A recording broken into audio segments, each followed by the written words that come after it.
하나님 말씀 봅니다. 열왕기상 20장 31절에서 마지막 43절까지 보겠습니다.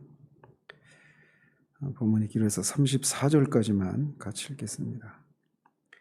그의 신하들이 그에게 말하되 우리가 들은즉 이스라엘 집의 왕들은 인자한 왕이라 하니 만일 우리가 굵은 배로 허리를 동이고 테두리를 머리에 쓰고 이스라엘의 왕에게로 나아가면 그가 혹시 왕의 생명을 살리리이다 하고, 그들이 굵은 배로 허리를 동이고 테두리를 머리에 쓰고 이스라엘의 왕에게 이르러 이르되 왕의 종 베나닷이 청하기를 내 생명을 살려 주옵소서 하더이다. 아합이 이르되 그가 아직도 살아있느냐? 그는 내 형제이니라. 그 사람들이 좋은 징조로 여기고 그 말을 얼른 받아 대답하여 이르되 베나닷은 왕의 형제니이다. 왕이 이르되 너희는 가서 그를 인도하여 오라. 베나닷이 이에 왕에게 나아오니 왕이 그를 병거에 올린지라. 베나닷이 왕께 아뢰되 내 아버지께서 당신의 아버지에게서 빼앗은 모든 성읍을 내가 돌려보내리이다. 또 내 아버지께서 사마리아에서 만든 것 같이 당신도 다메섹에서 당신을 위하여 거리를 만드소서. 아합이 이르되 내가 이 조약으로 인해 당신을 놓으리라 하고 이에 더불어 조약을 맺고 그를 놓았더라. 아멘. 네, 어제는 두 번째 아람과의 전쟁에서 전세가 절대적으로 열세인 이스라엘이 하나님의 도우심으로 대승을 거둔 사실을 살폈습니다. 오늘은 다 읽지는 않았지만 이 본문에서 말하고 있는 건 하나님께서 주신 이런 승리를 체험했음에도 불구하고 아합이 하나님의 뜻을 어기고 베나닷을 살려주고 그런 불순종으로 말미암아 아합을 향해 하나님이 심판에 대한 경고가 주어지는 내용을 대해서 살펴보게 됩니다. 아합이 베나닷을 살려준 것은 성경의 용어로 그 사례를 가지고 보면 여리고성을 그렇게 하나님이 처음에 그 여리고성을 공격했을 때 하나님께서 여리고성에 있는 모든 것들을 다 진멸하라고 하셨거든요. 근데 그때 아간이 금덩어리들을 옷을 숨기지 않습니까? 그 행위에 해당됩니다. 그리고 아말렉을 진멸하라고 하는 하나님의 명령을 어겼던 사울이 그 좋은 그런 짐승들을 살려주는 이런 거, 여기에 해당되는 사건입니다. 그거를 푸는 열쇠가 42절에 있는 하나님이 진멸하라고 멸하라고 하셨던 이게 멸하라고 했던 이 말이 여호수아 7장에서는 받쳐진 이런 의미입니다. 그래서 그게 히브리어로 하렘이라고 하는 단어인데 그 규칙을 어긴 겁니다. 그래서 그거를 알고 보면 이게 좀 이해가 됩니다. 어쨌든 이스라엘에게 이렇게 대참패를 당하고 골방에 숨어 있던 베나닷에게 그의 신하들이 찾아와서 이스라엘 왕에게 자신들의 목숨을 살려달라고 하는 청을 하자 이렇게 제안을 합니다. 그러면서 그렇게 할 수 있는 근거를 이스라엘의 왕들은 인자한 그런 왕이니까 굵은 배로 허리를 동이고 테두리를 머리에 쓰고 왕 앞에 나가면 자신들을 살려줄 것이다. 이렇게 얘기를 합니다. 여기서 이스라엘의 왕들이 인자하다라고 할 때 그 인자하다가 헤세드라고 하는 단어인데 이것은 단순히 인도주의적인 입장에서 자비를 베푸는 거 이런 의미도 있죠. 그러면서도 언약에 충실하다 이런 의미도 가지고 있습니다. 그래서 언약에 충실한 언약을 지키는 과정 속에서 나타나는 자비, 인자하심 이거를 특별히 헤세드 이렇게 부르는데 이 베나닷의 신하들이 이스라엘의 왕을 이렇게 평가를 하고 있습니다. 이 얘기는 뭐냐? 지금 여기서 말하는 베나닷은 베나닷 2세인데 그의 아버지 베나닷 1세와 이스라엘 왕 아합의 아버지 사이에 맺었던 그런 화친 조약을 의식하고 그 화친 조약에 이스라엘 왕들은 조약을 맺으면 그것을 신실하게 지키고 그런 과정에서 자비를 베푸는 그런 왕이니까 그런 거에 호소해서 우리의 생명을 살려달라고 하자, 이렇게 제시를 하고 있는 겁니다. 그러자 베나닷이 그것을 허락을 하자 그의 신하들이 참의의 뜻으로 그들의 허리에 굵은 배로 동이고 테두리를 머리에 쓰고 이스라엘 왕에게 이르렀습니다. 테두리를 머리에 쓴다 이 얘기는 원문을 직역하면 그들의 머리들에 줄들이 있었다, 이런 의미입니다. 그래서 조금 더 자연스럽게 의역을 하자면 그들의 목에 줄이 감겨 있었다, 이런 의미입니다. 그러니까 이것은 이제 자신들의 생명이, 목숨줄이 이스라엘 왕의 손에 달려 있다, 이거를 호소하는 전적인 어떤 굴종적인 그런 모습을 보여주고 있는 겁니다. 그러면서 베나닷의 신하들은 이스라엘의 왕에게 왕의 종 베나닷이 자신의 왕을 이스라엘의 왕의 종이다, 이렇게 부르면서 자신의 생명을 살려달라고 하더라, 이런 말을 전합니다. 불과 얼마 전까지만 해도 이스라엘 왕이 아람 왕에게 자신을 왕의 종이다 이렇게 표현했는데 이제 전세가 완전히 역전이 된 것이죠. 이런 베나닷의 이런 모습은, 전세가 역전되어서 아합 왕에게 굴종적인 모습을 보이고 있는 이것은 베나닷의 교만에 대한 하나님의 심판이다, 이렇게도 볼 수 있지만 또 한편에서 보면 아합을 향한 하나님의 경고다 라고도 할 수 있습니다. 어떤 면에서 그러느냐, 이방인인 이 베나닷도 자신이 이렇게 전쟁에서 패배하자 아합에게 용서를 비는 그런 비굴한 모습을 이렇게 보이는데, 이렇게 교만한 이방 왕이라도 위기에 처하자 이렇게 돌이켜서 자신의 목숨을 구하는데, 북이스라엘 왕 아합은 선지자를 통해서 하나님의 엄연한 심판을 말씀을 듣고 맨 뒤에 보면 43절에 회개하지 않고 있는 그런 아합의 모습을 더 부각시키는 그런 효과가 있는 모습이라고 할 수가 있습니다. 이렇게 자신의 목숨을 구걸하는 베나닷의 전언을 들은 아합은 즉각적으로 그는 내 형제이니라 라고 화답을 합니다. 여기서 형제라고 하는 용어는 동맹국의 수반을 나타내는 어떤 외교 용어에 해당이 됩니다. 즉 이것은 베나닷과의 화친 조약을 염두에 두고 하는 말로 볼 수가 있는 것이죠. 그래서 이 아람과 북이스라엘 사이에 화친 조약이 맺어져 있었는데 베나닷이 그것을 먼저 깨고 이스라엘을 침략을 했는데, 여전히 아합은 이 화친 조약의 근거에서 베나닷을 동맹국의 수반으로 그렇게 인정을 하고 있는 겁니다. 그렇게 함으로써 그를 용서하고 그의 생명을 살려주겠다라고 하는 이 아합 자신의 의지를 표명하고 있는 것이죠. 그래서 서두에서 말씀드린 것처럼 이것은 하나님의 뜻의 정면으로 유배가 되는 겁니다. 하렘 규칙에 의하면 하나님께 바쳐진 이 대상은, 그게 사람이든 생명이든 어떤 물질이든 다 하나님께 다 바쳐져야 됩니다. 그래서 모두 진멸을 해야 돼요.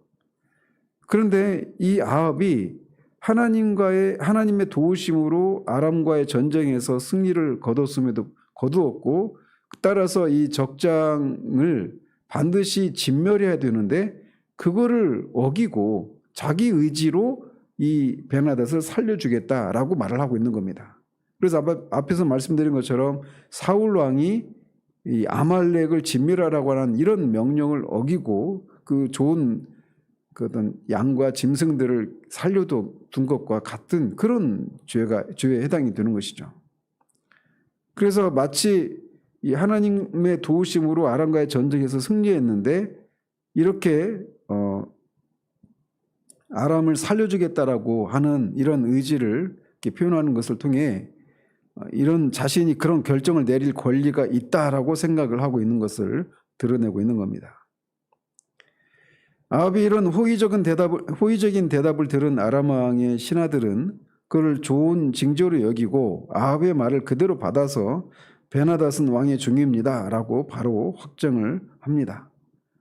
아마 아람 왕과 그의 신하들은 아합이 이렇게 하리라고 하는 것을 전적으로 확신은 못했을 거예요.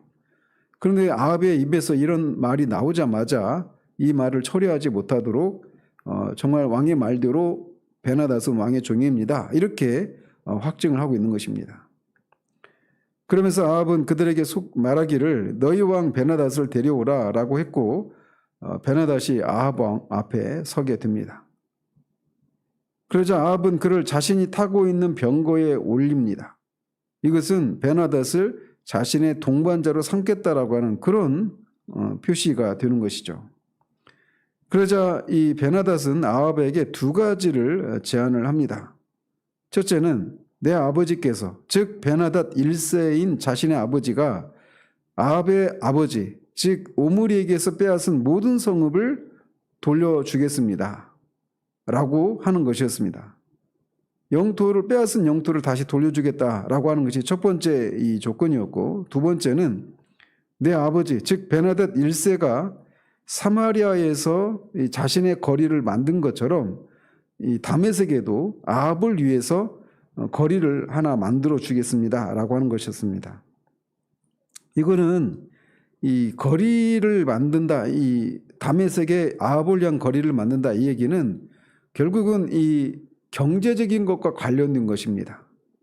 그래서 그 북이스라엘의 상인들이 다메섹에서 어떤 경제적인 이득을 얻을 수 있도록 일종의 경제적인 특구, 오늘날의 용어로 말하면 이런 경제 특구를 만들어 주겠습니다. 이런 의미가 있는 겁니다. 그래서 이 북이스라엘로 하여금 어떤 경제적인 이득을 얻을 수 있도록 해주겠다, 이런 것이었죠. 그런데 특별히 여기서 베나닷이 당신을 위하여 이런 일들을 하겠습니다, 이렇게 조약을 제안하고 있는데, 이것은 아합 왕으로 하여금 공명심을 갖게 하는 아부성 발언이라고 할 수가 있습니다. 그래서 그로 하여금 이런 그 적장의 그 수장으로부터, 적군의 그런 수장으로부터 이런 자신의 어떤 자신을 높여주는 그런 아부성 발언을 듣고, 그 조건이 또 경제적으로 군사적으로 이득을 가져다 주는 것이었기 때문에 그것을 덥석 받고 이 아합은 내가 이 조약으로 인해 당신을 놓으리라 라고 화답을 해주고 그를 놓아줍니다. 히브리어는 이 동사에 이미 인칭이 들어 있습니다. 그러니까 놓으리라 라고 하는 말에 1인칭이 들어가 있어요. 그러니까 내가 놓으리라 이런 의미가 있는데, 내가 이 조약으로 당신을 내가 놓으리라 이렇게 말하고 있는 셈입니다. 그래서 앞에 내가라고 하는 말이 없어도 이미 내가 당신을 놓아주겠다 이런 의미가 있는데, 내가라고 하는 말을 붙여서 더 자신, 이런 행위를 하고 있는 자신을 더 강조하고 있는 이런 의미가 있습니다. 사실 아합은 이 전쟁을 자신의 힘이 아니라 오직 하나님의 도우심으로 말미암아 승리를 했습니다. 그리고 이 적군의 수장인 베나닷의 이 처리 문제도 자신의 생각대로 할 것이 아니라 하나님의 뜻대로 처리했어야 합니다. 그런데 그는 마치 자기 자신의 힘으로 승리를 얻어낸 것처럼 교만하게 자신을 강하게 드러내고 뽐내면서 베나닷을 살려줄 권리가 자신에게 있는 것처럼 말을 하고 있는 것입니다. 그래서 아합 왕은 베나닷과 이 공식적으로 언약을 맺고 그를 살려 주었습니다. 그래서 아합 왕의 이런 행위는 앞에서도 말씀드린 것처럼 물질에 대한 욕심과 공명심에 이끌려서 행한 그런 조치라고 할 수가 있죠. 그리고 또 그런 것과 더 이렇게 맞물려서 이 당시 어떤 정치적이고 외교적인 상황과도 맞물려 있습니다. 당시는 이 아수르의 이 살만에셀 3세가 그의 세력을 이제 근동 지역으로 확대하고 있는 상황이어서 아수르의 세력을 아람과의 연합을 통해서 이렇게 막고자 하는 그런 어떤 정치적이고 외교적인 그런 실리를 취하는 그런 선택이기도 했습니다. 실제로 기록에 의하면 이 살만에셀과의 이 전쟁을 아합과 베나닷이 연합전선을 구축해서 전쟁을 치른 그런 기사도 기록이 되어 있다고 합니다. 이렇게 베나닷을 아합이 살려주는 이런 일이 일어나자 이제 35절에서 42절까지는 한 익명의 선지자가 행위 예언을 통해서 아합에게 하나님의 심판 메시지를 전달하는 그런 사실이 기록되어 있습니다. 하나님께서는 아합에게 이 심판의 그 예언을 전달하시기 이전에 그 심판 신탁을 매우 강렬하게 전달할 수 있도록 하나의 사건을 이루십니다. 예언이라고 하는 것이 미래에 일어날 일들을 이렇게 선언하는 것이 예언이라고 할 수 있다면 여기서 이제 35절 이하에서 나타나는 이 행위도 예언의 한 형태입니다. 그래서 예언은 주로 이제 말이나 글로 예언을 선포하는데 종종 선지자들을 보면 어떤 행위를 통해서 예언을 하는 경우들이 있습니다. 그래서 이사야도 3년 동안 벌거벗고 다니는 것을 통해서 그렇게 이스라엘이 그렇게 벌거벗은 채 바벨론의 포로로 끌려갈 것이다, 이런 메시지를 전하기도 했고, 또 에스겔 선지자도 행장을 꾸리고 밤에 몰래 나가고 이런 것들, 아내가 죽었는데 슬퍼하지 않는 것들, 이런 것들을 통해서 이스라엘 향한 하나님의 뜻을 전달하지 않습니까? 그래서 바로 그런 것에 해당되는 이제 퍼포먼스라고 할 수가 있습니다. 그러면서 아합에 대한 심판을 예고하는 이런 행위 예언이 한 선지자가 자신의 이 동료 선지자에게 이유와 목적이 분명히 드러나지 않는 하나님의 말씀을 전하는 것으로부터 시작이 됩니다. 사실 이것도 잘 이해가 안 되는 그런 것이라고 할 수가 있는데, 이것도 이제 앞에 그 열왕기상 13장에서 베델에 가서 여로보암에게 하나님의 심판 메시지를 전했던 그 한 선지자의 사례와 똑같이 생각하시면 됩니다. 그래서 선지자, 여기서는 선지생도라고 보는 것이 이제 맞아 보이는데, 선지생도 한 사람이 자신의 동료에게 자신을 치라고 명령을 합니다. 근데 이제 여호와의 말씀으로 동료 선지자 생도에게 자신을 치라고 명령을 했기 때문에 이게 그냥 밑도 끝도 없는 그런 요청이 아니었어요. 그러니까 그 당시에 이제 선지자들이 하나님의 말씀을 받을 때는 일종의 그런 엑스터시 상태에 들어가서 이렇게 하나님의 말씀을 받거든요. 그렇기 때문에 이 선지자가 자신의 동료에게 여호와의 말씀으로 자신을 치라 이렇게 명령했을 때는 이 사람이 여호와의 말씀을 받아서 이렇게 요구하고 있구나, 이거를 동료도 알고 있었단 말이죠. 그런데 어쨌든 그 하나님의 명령은 자신을 치라고 하는 것이었어요. 그러니까 동료 입장에서 보면 잘 납득이 안 되는 거죠. 여호와의 말씀을 받아서 치라고는 했으니까 여호와께서 이렇게 요구하는 것이구나, 이것은 알 수 있겠는데 자신의 상식으로는 이해가 잘 안 되는 그런 요구였기 때문에 그거를 거절을 합니다.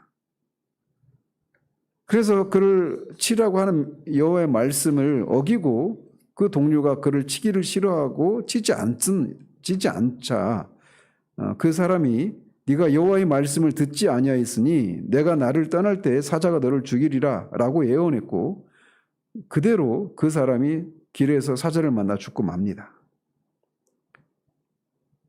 결국 이 선지자의 이 동료는 하나님의 치라고 하는 명령을 수행하지 않음으로 말미암아서 하나님의 심판을 받아 죽고 말게 되는 거죠.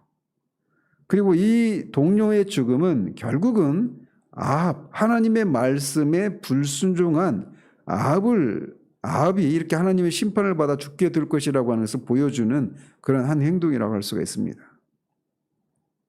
그래서 말씀드린 것처럼 이 선지자 동료의 이런 죽음은 앞에 13장에서 여로보암에게 하나님의 심판을 전한 선지자가 하나님의 명령을 어겼다가 그 어느 집에도 들어가지 말라고 하지 않았습니까? 근데 그거를 어기고 그 늙은 선지자의 집에 들어갔다가 먹고 마시고 나오는 길에 사자를 만나 죽은 그런 사건과 그런 괴를 같이 하고 있는 그런 사건이라고 할 수가 있습니다. 그래서 결국 이 두 사건을 통해서 말해주고 있는 거 뭐냐?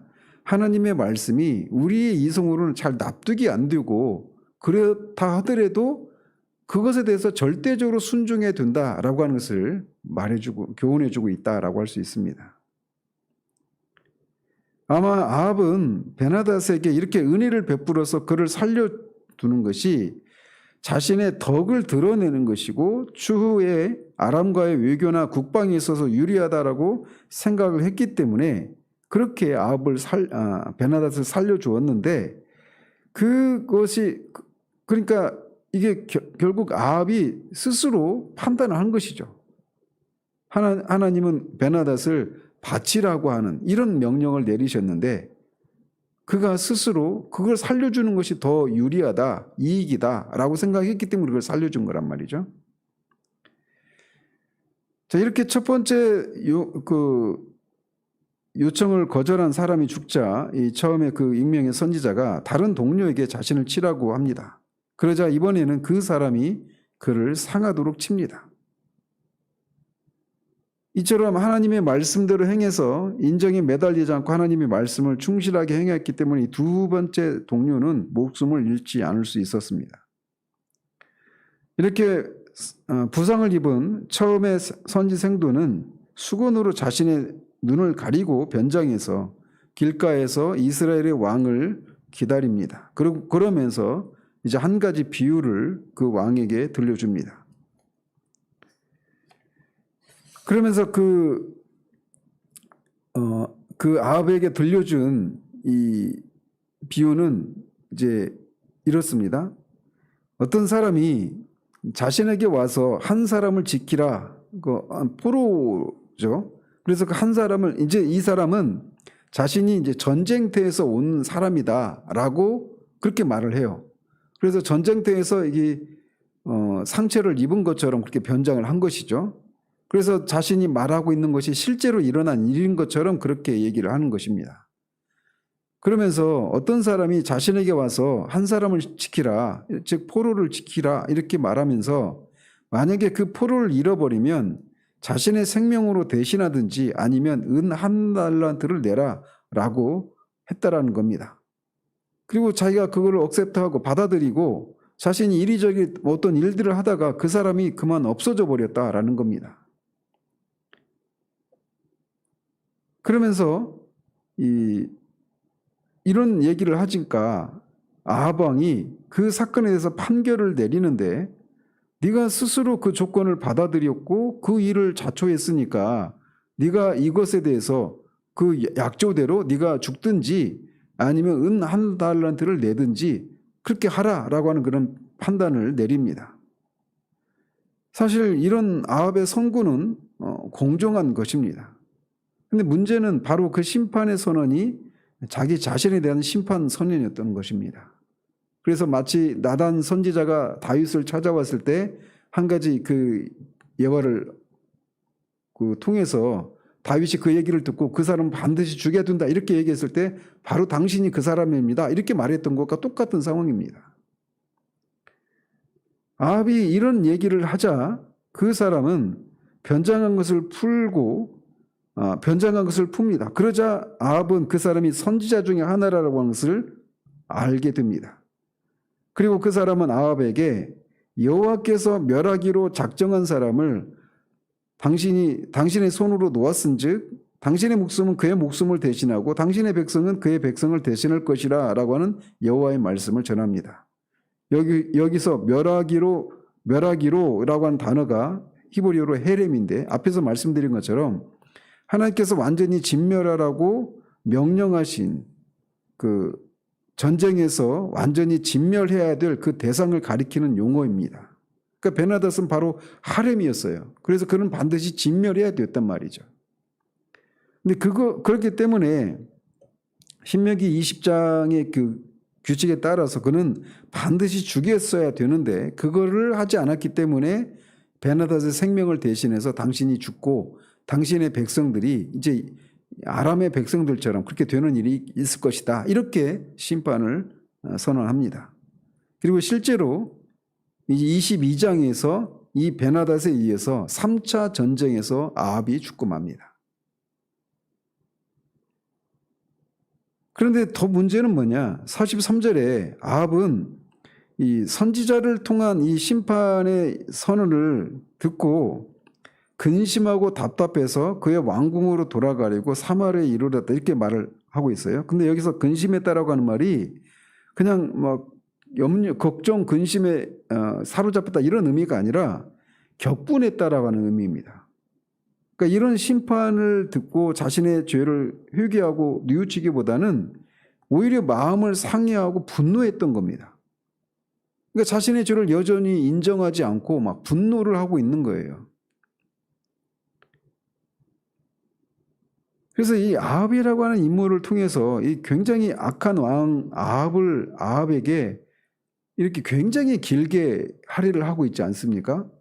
이것을 통해서 계속 보여주는 게 뭐냐면 이 악한 왕 아합을 향해서 하나님께서 심판과 어떤 징계라고 하는 그런 것을 통해서 여호와의 살아계심을 보여주셨을 뿐만 아니라 이런 두 차례에 걸쳐서 아람과의 전쟁에서 대승을 거두게 하시는 은혜를 베푸시는 것을 통해서 여호와의 살아계심을 끊임없이 하나님이 보여주셨단 말이에요. 그럼에도 불구하고 아합은 여호와의 살아계심을 인정하지 않고 자신의 죄를 회개하고 바알 숭배에서 벗어나서 여호와께 순종하는 이런 모습을 보이지 않고 뒤에 보면 이제 내일은 그 나봇의 포도원을 뺏는 그런 일들을 하고 계속해서 악을 행합니다. 이 아합의 모습이 바로 우리들의 모습입니다. 하나님께서 그의 내면에, 우리의 내면에, 우리 영혼에 그런 성령의 거듭나게 하시는 일을, 역사를 통해서 우리를 새롭게 하시는 일이 일어나지 않고는 우리가 절대적으로 그런 하나님의 뜻에 순종하고 그렇게 변화되는 우리의 죄를 회개하고 돌이키는 그런 일이 일어날 수가 없다는 것이죠. 어쨌든 오늘 본문을 통해서 한 가지 관통하고 있는 교훈이 있다라면 하나님의 명령은, 하나님의 말씀은 절대적으로 순종을 해야 된다라는 것입니다. 이 익명의 한 선지자의 동료의 첫 번째 죽었던 그 동료의 경우도 마찬가지고 그 죽음을 통해서 결국 그 사람이 바로 아합이다라고 하는 것을 부모님 말해주고 있는데 아합의 경우에서도 알 수 있는 것처럼 여호와의 말씀이 우리의 이성으로 우리의 상식으로 우리의 경험으로 받아들이고 이해할 수 없는 그런 것이라 하더라도 하나님 입에서 나온 말씀이라면 절대적으로 우리가 순종해야 된다라고 하는 그런 교훈을 받게 됩니다. 그렇기 때문에 이 하나님의 입에서 나온 말씀은 반드시 지켜져야 하기 때문에 우리가 스스로 지킬 수 없는 그것을 하나님의 아들이 우리를 대신해서 그 말씀을 지키시는 그것을 통해서 하나님의 말씀을 율법을 피하지 않고 율법을 성취하시는 그런 방식을 통해 우리를 구원하시는 일을 하셨던 것을 여기서도 우리가 끌어낼 수가 있는 것입니다. 그러면 오늘도 또 앞으로의 우리 인생 가운데서도 하나님의 뜻에 때로는 우리의 이성으로 잘 이해될 수 없는 것이라 하더라도 그게 하나님의 뜻이라고 하는 것이 분명하다면 우리는 즉각적으로 전적으로 순종해야 되는 그런 사람임을 이 아침에 다시 한번 되새기는 은혜가 있기를 바랍니다. 기도하겠습니다. 하나님 아버지, 하나님께서 진멸하기로 작정하신 자, 그래서 하나님께 바쳐진 자인 베나닷의 그 목숨을 경제적인 이득과 자신의 공명심에 따라서 그 베나닷을 살려준 아합을 한 선지자의 그런 행위 예언을 통해서 하나님의 말씀을 어긴 아합을 향해 하나님이 심판을 선언하신 이 사건을 살펴보았습니다. 하나님, 우리가 얼마나 자주 하나님의 뜻을, 하나님의 말씀을 우리가 스스로 판단을 해서 이러저렇게 하는 것이 더 합리적이고 더 옳은 것이 아닌가라고 생각을 하며 하나님의 뜻을 우리가 스스로 그렇게 조정하고 합리화시키고 정당화시키는 우리 자신의 선택을 그렇게 정당화시키고 합리화시키는 그런 시도들을 하려는 경우들이 얼마나 많이 있는지요. 이 오늘 본문에 나오는 이 사건을 통해서 하나님의 말씀은 반드시 절대적으로 그렇게 순종해야 된다는 사실들을 기억하고 우리가 우리의 경험과 이성으로 잘 납득이 되지 않는 그런 하나님의 뜻을 직면하게 될 경우에도 우리가 절대적으로 순종해 나가는 그런 우리들 될 수 있도록 도우시기를 원합니다. 예수 그리스도 이름으로 기도합니다. 아멘.